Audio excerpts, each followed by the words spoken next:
ಶುಭೋದಯ. ಶೃಂಗೇರಿ ಸುದ್ದಿಗೆ ಸ್ವಾಗತ. ಓದುತ್ತಿರುವವರು ಮಿಥುನ್ ಗುಡ್ಡೆತೋಟ. ಶ್ರೀ ಪರಾಭವನಾಮ ಸಂವತ್ಸರ ಉತ್ತರಾಯಣ ಗ್ರೀಷ್ಮ ಋತು ನಿಜ ಜ್ಯೇಷ್ಠ ಮಾಸ ಕೃಷ್ಣ ಪಕ್ಷ ದ್ವಾದಶಿ ಕೃತಿಕಾ ನಕ್ಷತ್ರ ದಿನಾಂಕ 11/7/2026 ಶನಿವಾರ. ಬ್ಯಾಂಕ್ ಹಾಗೂ ಸರಕಾರಿ ಕಚೇರಿಗೆ ರಜೆ. ಮುಖ್ಯಾಂಶಗಳು: ತಾಲೂಕು ಕಚೇರಿ ಸಮೀಪದ ತಡೆಗೋಡಿಯಲ್ಲಿ ಬಿರುಕು, ಸ್ಥಳಕ್ಕೆ ಶಾಸಕ ಟಿಡಿ ರಾಜೇಗೌಡ ಭೇಟಿ. ಸುದ್ದಿಯ ವಿವರ: ಕುಸಿತದ ಭೀತಿ ಎದುರಿಸುತ್ತಿರುವ ಗೋರಿಗುಡ್ಡ ಸಮೀಪದ ತಡೆಗೋಡೆಯನ್ನು ಶಾಸಕ ಟಿಡಿ ರಾಜೇಗೌಡ ಅಧಿಕಾರಿಗಳೊಂದಿಗೆ ಶುಕ್ರವಾರ ವೀಕ್ಷಿಸಿದರು. ಈ ಸಂದರ್ಭದಲ್ಲಿ ಮಾತನಾಡಿದ ಶಾಸಕರು, ಧರೆ ಕುಸಿಯದಂತೆ ಸರ್ಕಾರದಿಂದ ವಿಪತ್ತು ನಿರ್ವಹಣೆ ನಿಧಿಯಿಂದ ಅನುದಾನ ಒದಗಿಸಿ ಕಾಮಗಾರಿ ಕೈಗೊಳ್ಳಲಾಗಿತ್ತು. ತಡೆಗೋಡೆಯಲ್ಲಿ ಇದೀಗ ಬಿರುಕು ಕಾಣಿಸಿಕೊಂಡಿದ್ದು, ಬಿರುಕು ಉಂಟಾಗಲು ಕಾರಣವೇನು? ಇದಕ್ಕೆ ತುರ್ತು ಪರಿಹಾರ ಕ್ರಮ ಕೈಗೊಳ್ಳಲು ತಜ್ಞರಿಂದ ಪರಿಶೀಲನೆ ನಡೆಸಲಾಗುತ್ತಿದೆ. ಈಗಾಗಲೇ ಸ್ಥಳಕ್ಕೆ ಇಂಜಿನಿಯರ್ ಭೇಟಿ ನೀಡಿದ್ದಾರೆ. ಇನ್ನೂ 2 ತಂಡ ಭೇಟಿ ನೀಡಲಿದ್ದು, ತುರ್ತಾಗಿ ಏನು ಮಾಡಬಹುದು ಎಂಬ ಬಗ್ಗೆ ಸೂಕ್ತ ಮಾರ್ಗದರ್ಶನ ನೀಡಲಿದ್ದಾರೆ. ತಹಸೀಲ್ದಾರ್ ಭಾರತೀ ಬೀದಿಯ ನಿವಾಸಿಗಳಿಗೆ ಸ್ಥಳಾಂತರಗೊಳ್ಳಲು ಸೂಚನೆ ನೀಡಿದ್ದು, ಬದಲಿ ವ್ಯವಸ್ಥೆ ಮಾಡಲಾಗಿದೆ ಎಂದರು. ಕಾಮಗಾರಿಯಲ್ಲಿ ಲೋಪ ಉಂಟಾಗಿರುವುದು ಮೇಲ್ನೋಟಕ್ಕೆ ಕಂಡುಬರುತ್ತಿದ್ದು, ಇಂಜಿನಿಯರ್ ಅಥವಾ ಗುತ್ತಿಗೆದಾರ ಯಾರು ತಪ್ಪು ಮಾಡಿದ್ದರೂ ನಿರ್ದಾಕ್ಷಿಣ್ಯವಾಗಿ ಕಾನೂನು ಕ್ರಮ ಕೈಗೊಳ್ಳಲಾಗುತ್ತದೆ. ಅವರನ್ನು ಕಪ್ಪು ಪಟ್ಟಿಗೆ ಸೇರಿಸಲು ಕ್ರಮ ಕೈಗೊಳ್ಳಲಾಗುತ್ತದೆ. ಮಾಜಿ ಶಾಸಕ ಡಿಎನ್ ಜೀವರಾಜ್ ಆರೋಪಕ್ಕೆ ಪ್ರತಿಕ್ರಿಯಿಸಿದ ಶಾಸಕರು, ಕಾಮಾಲೆ ಕಣ್ಣಿನವರಿಗೆ ಎಲ್ಲವೂ ಹಳದಿಯಾಗಿ ಕಾಣುತ್ತದೆ. ಈ ಹಿಂದೆ ಅಲ್ಪ ಜಮೀನು ಹೊಂದಿದ್ದ ಜೀವರಾಜ್ ಈಗ ಜಮೀನು, ಬೆಂಗಳೂರಿನಲ್ಲಿ ಮನೆ ಸಹಿತ ಅಪಾರ ಆಸ್ತಿ ಹೊಂದಿದ್ದಾರೆ.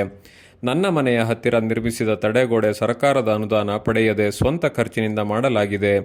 ಈ ಹಿಂದೆ ಅವರೇ ಶಾಸಕರಾಗಿದ್ದ ಸಂದರ್ಭದಲ್ಲಿ ನೇರಳಕೊಡಿಗೆ ಮತ್ತಿತರ ಕಡೆ ಕುಸಿದು ಅಪಾಯ ಸಂಭವಿಸಿತ್ತು. ಕಾಂಗ್ರೆಸ್ ಸರ್ಕಾರ ಇದನ್ನು ಸರಿಪಡಿಸಿ ಸಾರ್ವಜನಿಕರ ಸಂಚಾರಕ್ಕೆ ಅನುಕೂಲ ಮಾಡಿಕೊಡಲಾಗಿತ್ತು.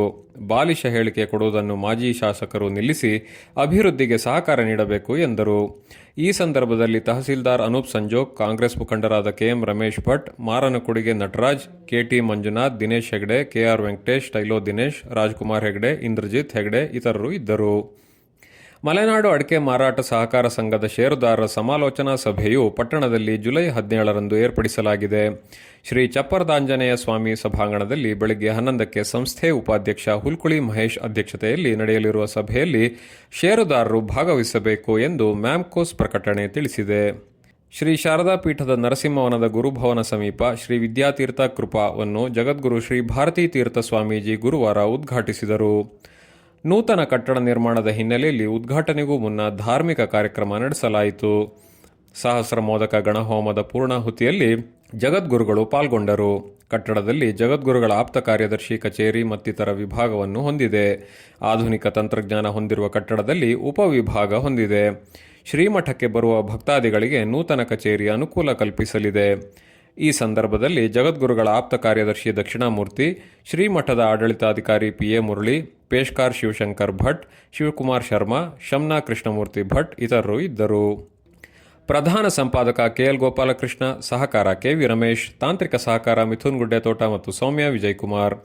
ಜಾಹೀರಾತು ಹಾಗೂ ಪ್ರತಿಕ್ರಿಯೆ ನೀಡುವವರು ಶೃಂಗೇರಿ ಸುದ್ದಿ ಕೇಳಲು ನಿಮ್ಮ ಹೆಸರು ವಾಟ್ಸ್ಆಪ್ ಸಂಖ್ಯೆಯನ್ನು 9448843831ಗೆ ವಾಟ್ಸ್ಆಪ್ ಮಾಡಿ. ವಂದನೆಗಳು.